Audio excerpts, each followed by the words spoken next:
COVID-19 has brought an unprecedented amount of change to UCF's 2020 spring semester, which has brought a lot of feedback from students. I reached out to NSM Today's life editor Sarah Hardin to get an in-depth report about what her reporters are telling her on student reactions.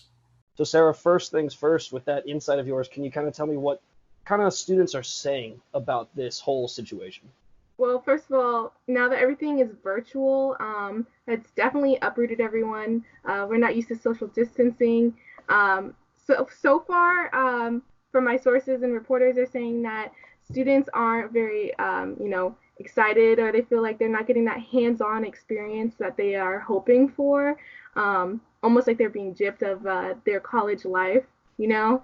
So it's definitely a struggle that students are coming back and saying this isn't the most fun experience for them.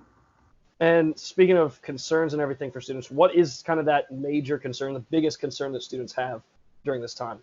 Well, it seems like the main concern is money, since all like on-campus jobs and a lot of jobs, just everywhere everyone's out of a job, so their students are trying to figure out how they're going to pay for rent, how they're going to pay for their next meal, especially when they're just trapped, in a room. They're not really certain of how they're going to be able to afford living during this pandemic. So what is open? What facilities and areas are open for students to be able to use on campus at this point?